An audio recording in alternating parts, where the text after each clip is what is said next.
Ei, você sabia que mais de 46% dos deputados brasileiros são deputados de extrema direita e de direita?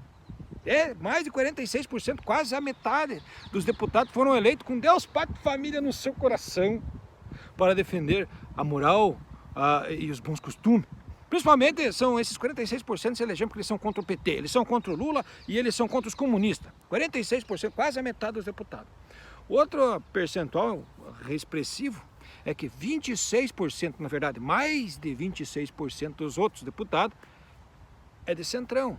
O que é esse deputado de centrão? Deputado de centrão é deputado que não tá nem aí, que vão votar, não tá nem aí qualquer, que é o negócio. Eles vão votar a favor ou contra alguma coisa conforme eles receberam dinheiro por fora. Deputado do centrão é um deputado que não é nem de direita e nem de esquerda e que vota conforme eles recebem dinheiro. Porque a principal fonte de renda dos deputados, realmente, isso é a coisa que o povo brasileiro tem que saber, que aonde o deputado fica rico, né? O deputado ganha só 33 mil reais por mês. Então nenhum deputado, ninguém vai ficar rico com 33 mil reais por mês. E você já viu algum deputado pobre ou deputado classe média? É claro que não. Todos os deputados do Brasil, incluindo de direita, de esquerda, do centrão, todos são ricos. Por quê? Porque a principal fonte de renda dos deputados não é o salário de 33 mil, nem as rachadinhas que eles podem fazer com a verba de gabinete, com a cota parlamentar, ou nenhum outro dinheiro lícito que entre assim dessa forma. A grande fonte de renda dos deputados, que torna os deputados ricos no Brasil, é o dinheiro que eles ganham por fora, conforme as votações que tem na Câmara. Por exemplo, os grandes latifundiários dão dinheiro por fora para os deputados aprovarem o marco temporal, né? Inclusive os deputados agora estão querendo rever a decisão do STF porque eles não gostaram que o STF decidiu em favor dos índios. Então os deputados agora, que estão recebendo dinheiro por fora dos grandes latifundiários, eles vão reaver esse marco temporal e vão voltar com essa história já, né? Só um exemplo. Mas não é só o marco temporal, não é só os grandes latifundiários. Tem inclusive governos estrangeiros. O governo chinês compra voto de deputado brasileiro. E compra, o governo americano compra voto dos deputados brasileiros. Governos internacionais compram votos dos deputados brasileiros. E compram, e os deputados brasileiros vendem voto. Agora, claro, se um deputado ou assessor de deputado ver esse vídeo, vai falar, prove que nós vendemos voto para os americanos, que nós vendemos voto para os chineses. Provo, cara. Por que você acha que os minérios do Brasil saem do Brasil de graça, sem pagar sequer imposto? Sem pagar nada de imposto. Nenhuma riqueza gerada no Brasil, madeira, minério, as produção de grãos. A produção de grãos, nem ração é feita no Brasil, só planta. Porque o Brasil tem a terra, planta ali na terra, mas não gera nem emprego, não é feito nem ração, não nada. É tudo automatizado, as máquinas gigantes. Então o Brasil é uma terra de ninguém. O Brasil não tem governo. Por quê? Porque os deputados vendem seus votos e defendem os interesses internacionais. É por isso que eu afirmo que deputado vende voto para o governo chinês e vende voto para o governo americano. Porque caso contrário, o governo brasileiro deveria dar uma costeada nesses caras. Eles tinham que falar, não, pera aí, levar nosso minério de ferro assim de graça. Vamos fazer nossas fábricas aqui no Brasil, vamos vender motor, vamos vender ferramenta, vamos fazer que nem as outras nações desenvolvidas no mundo fizeram. Por que o brasileiro é incapaz, incompetente de fabricar um martelo, uma ferramenta, vender um martelo em vez de vender a pedra do minério? Esse é só um exemplo, ou vender um móvel, vender uma mesinha, em vez de vender um tronco de árvore. Por que o brasileiro é incompetente, incapaz e inútil, que não consegue fazer uns troços simples e besta? Pegar uma árvore e fazer cadeira, e vender cadeira, em vez de vender o tronco da árvore lá da Amazônia. Tipo, esse é o resultado da venda de voto, que os deputados brasileiros vendem voto para o governo chinês e vendem voto para o governo americano. É por isso que nossos deputados são impostores. Agora, por que eu estou falando desse vídeo? Por que eu estou fazendo isso aí? Por que eu estou falando também e frisando de que 72,51% dos deputados brasileiros são de direita, extrema direita e de centrão? É porque os deputados é os caras que podem fazer impeachment do presidente, né, cara? É esses caras que fizeram impeachment da Dilma, é esses caras que fizeram impeachment do Fernando Collor de Mello também, é os deputados que podem fazer impeachment. Então, se 72,51% dos deputados são contra o PT, por que eles não fizeram impeachment do Lula ainda? Se esses caras foram eleitos para trabalhar contra o PT, a maioria dos deputados foi eleito porque eram contra o PT mesmo, por que não fizeram impeachment do Lula ainda? Porque se fizerem impeachment do Lula antes de um ano de governo, é necessário que sejam feitas novas eleições. Então eles tiveram que engolir o Lula por um ano. Porém esse ano já está acabando. Então no ano que vem, janeiro, fevereiro, vai aparecer uma corrupção. Alguma coisa vai acontecer. Vai aparecer um motivo. Pode ser até inclusive uma pedalada fiscal, que não seria motivo, mas, né? O Lula peidou na frente das visitas. Meu Deus, vai aparecer alguma coisa assim. E o impeachment do Lula é fato que vai acontecer. Então, ano que vem, vai acontecer com certeza absoluta o impeachment do Lula, porque até mesmo o Geraldo Alckmin já entrou na chapa do Lula para ser o presidente a partir do segundo ano. Eu não estou fazendo uma previsão que talvez, que nem a Mandiná faz. Eu estou falando uma lógica, é o que vai acontecer. O Lula será impeachmentado no ano que vem, e isso é fato. Por quê? Porque 72,51% dos deputados são contra o PT e foram eleitos porque são contra o PT, porque foram eleitos também fazendo campanha para o Bolsonaro. E por isso também o Bolsonaro não será jamais preso. Pode pegar a treta que for com o Bolsonaro. Bolsonaro não será preso, não irá para a cadeia, nunca jamais irá o Bolsonaro para a cadeia. Porque 72,51% dos deputados foram eleitos fazendo campanha para o Bolsonaro.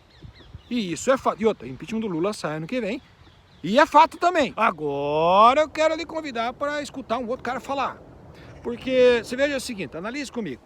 Nessa eleição, para tirar o Bolsonaro, o Lula fez acordo com todo mundo. Fez acordo com o Centrão, com o partido de direita, fez uma federação com tudo quanto é tipo de partido, com tudo quanto é tipo de jeito. Tanto que o governo do Lula hoje é um balaio cheio de gato. De tudo quanto é tipo, gato de tudo quanto é cor, tá do balaio do governo do Lula. Né? Jader Barbalho Filho, Renan Calheiros Filho, tudo quanto é filho de mafioso, tá tudo misturado no governo do Lula. Então o governo do Lula não é um governo de esquerda, não é um governo petista, é um governo de coalizão. É um governo com balaião, com tudo quanto é tipo de gato dentro, só que esses gatos, tudo tem seus próprios interesses, esses gatos tudo estão só esperando a oportunidade para se dar bem no balaio. Tá, todos os gatos dentro do balaio estão querendo se dar bem nesse balaio, estão vendo quem tira mais proveito do balaio enquanto durar esse balaio. Aí eu quero lhe aproveitar agora, com essa introdução cumprida, eu sei, mas é importante ter esse contexto para você começar a entender as coisas. Eu quero lhe mostrar uma fala agora do Ciro Gomes, certo? Porque esse cara foi candidato nessa última eleição, foi uma oportunidade que o Brasil teve de votar alguém diferente. A maioria dos brasileiros votou no Lula porque o Lula ia votar com o Bolsa Família e nós ia tudo tomar cerveja, comer picanha com farofinha, né? E votou no Lula. E muita gente votou no Bolsonaro porque o Bolsonaro era defensor de Deus, da pátria e da família. Porque Deus precisa da ajuda do Bolsonaro. Deus precisa ser defendido pelo Bolsonaro e pelos deputados bolsonaristas. Eles têm que defender Deus. Então, realmente está na hora da gente começar a entender um pouco mais. O povo brasileiro é um povo muito burro. Estou falando na moral e na humilde porque o povo brasileiro é estúpido. O povo brasileiro não tem informação, não tem conhecimento de nada, não sabe como as coisas funcionam. O povo brasileiro é um povo muito burro. E não estou com medo de falar porque o povo brasileiro é burro. E por isso que votaram no Lula para tomar cerveja com picanha e farofinha, ou votaram no Bolsonaro porque o Bolsonaro era contra a corrupção e ia defender Deus. E a pátria ia defender a família, né? Então é por isso que a gente cai nessa simplicidade tosca. Sério, é uma simplicidade, é uma besteiragem tão besta, tão simples que chega a dar dó, chega a dar pena. Por isso eu quero agora lhe convidar para escutar uma oportunidade que o Brasil teve, que o Ciro Gomes foi candidato nessa última eleição, não fez acordo, não fez coligação, não fez combinado, não fez conchavo com ninguém. Chegou com o seu projeto, mostrou meu projeto é esse aqui, quero ser presidente da República porque quero fazer isso, assim, assado. Eu quero lhe convidar para conhecer agora esse cara, se você puder. Eu sei, se você gosta do Lula, beleza, muito obrigado por assistir meu vídeo. Se você gosta do Bolsonaro também, muito obrigado por assistir meu vídeo. Mas está na hora da gente começar a ficar um pouco mais maduro, a gente tem que deixar de ser tão burro. Certo? O povo brasileiro é muito burro e não precisa melhorar isso daí. Não precisa começar a entender um pouco mais das coisas. Então, eu lhe convido para escutar o Ciro Gomes falando agora a respeito da turbulência financeira que o Brasil está passando. Tá? Gente, muito obrigado de coração para vocês e de boa. Assista esse cara falar, analise e compare. E imagine se esse cara estivesse no lugar do Lula.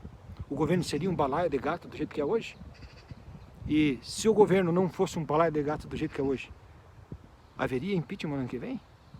Tá? Segue o Ciro aí. Um abraço para você. Muito obrigado. Mas vamos lá. O Brasil está vivendo de novo um nervosismo na taxa de câmbio.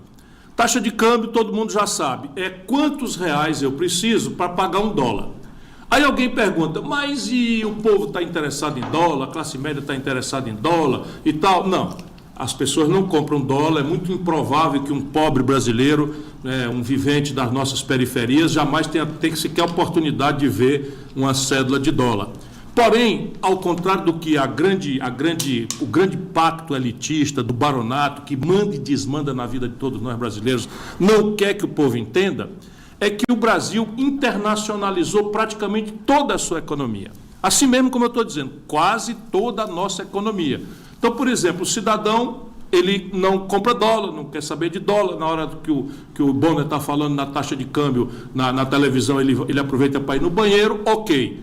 Porém, o que ele não sabe é que no dia seguinte, o preço do remédio, o preço da passagem de ônibus, o preço do celular, ou tudo o mais, o pão, a pizza, tudo isso acompanha o dólar. Mais cedo ou mais tarde, mais rápido ou mais lento, acompanha o dólar. Por quê? O meu companheiro, meu militante já sabe, mas eu vou explicar. A gente não compra dólar, mas come pão. E o Brasil não produz trigo suficiente, que é a matéria de fazer o pão. Como não produz, tem que comprar de fora. Tudo que o Brasil compra de fora, a única moeda de curso internacional é ainda o dólar.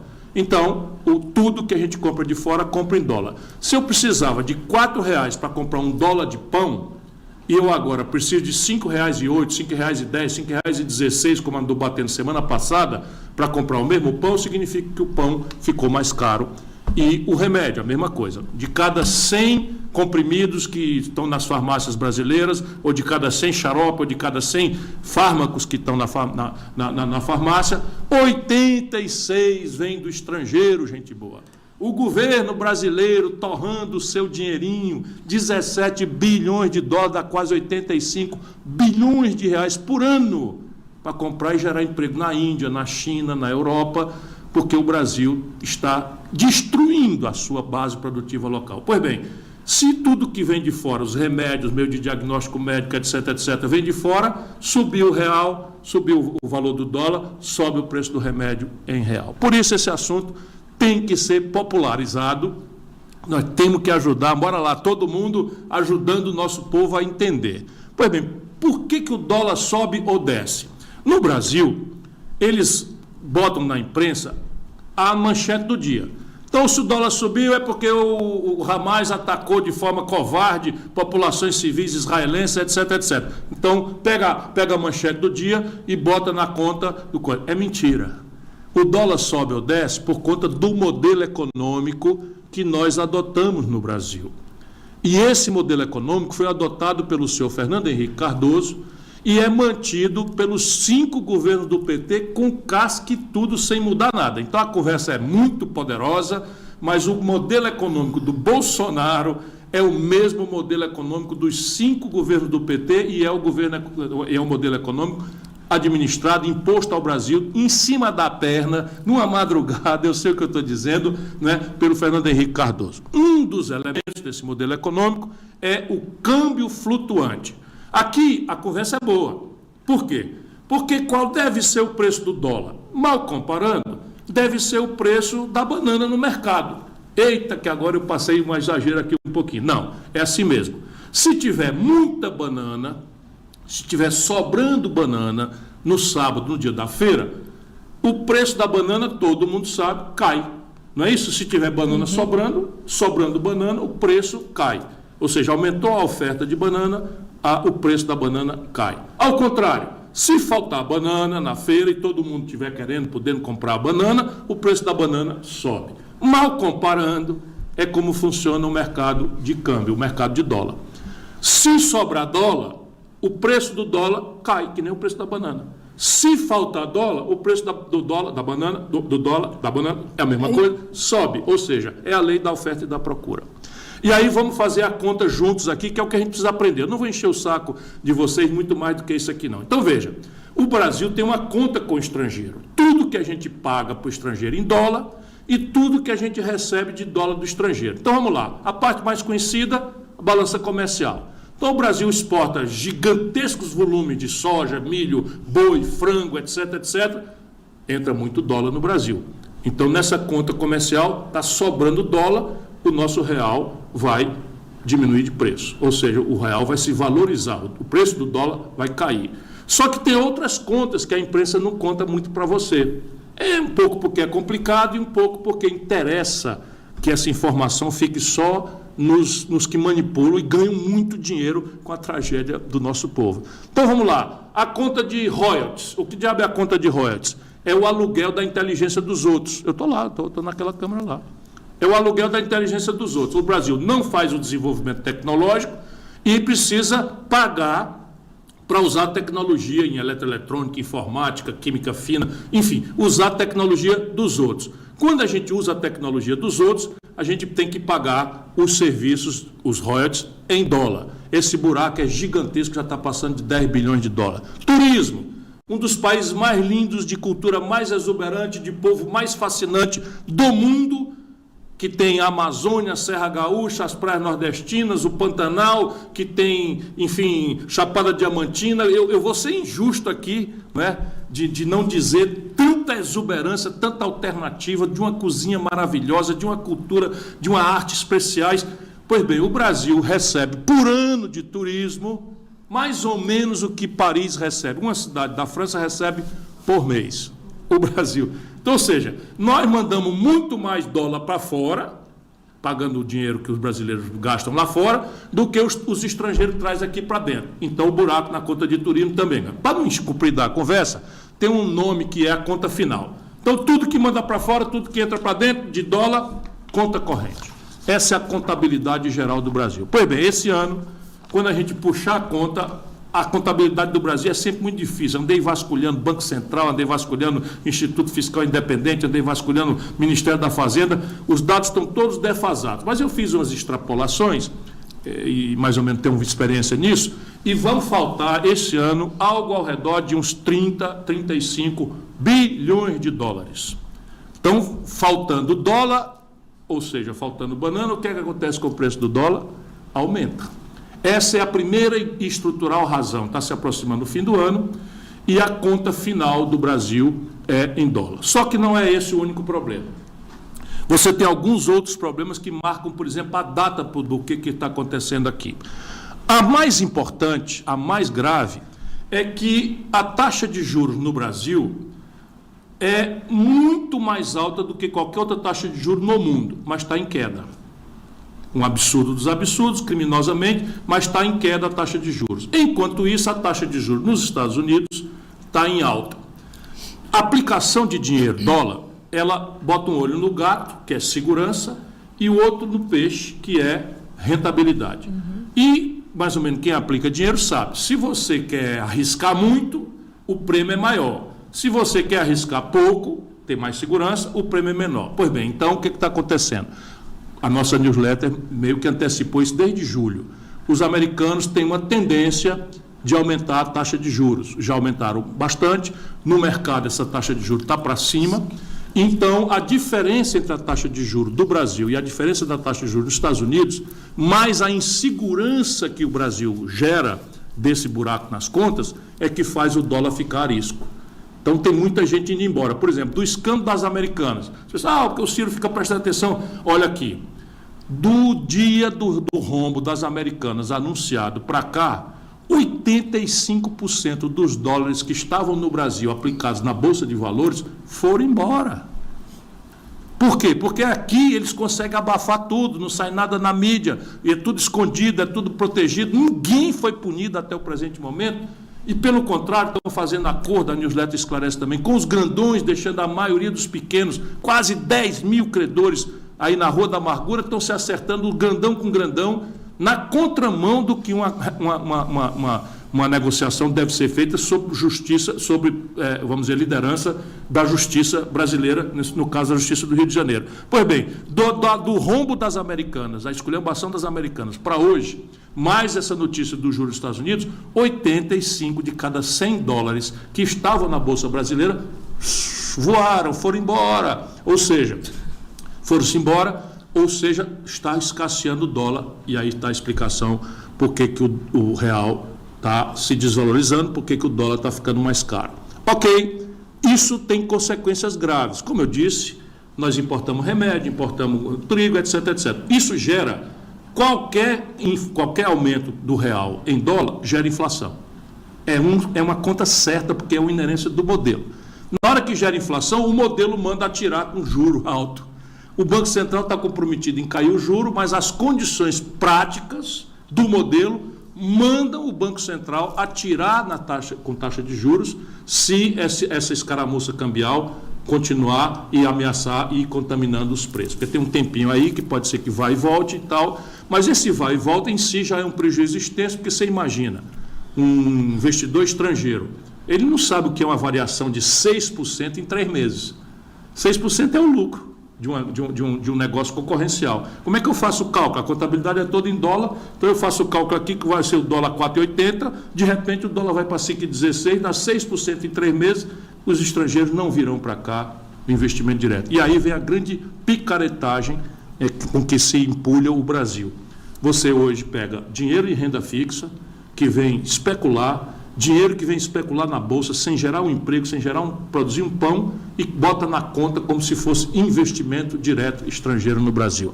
Esse país não é para amadores e, infelizmente, eles estão dando as cartas no Brasil, pensando que estão mandando, mas, na verdade, estão só fazendo o serviço sujo da agiotagem financeira local e internacional.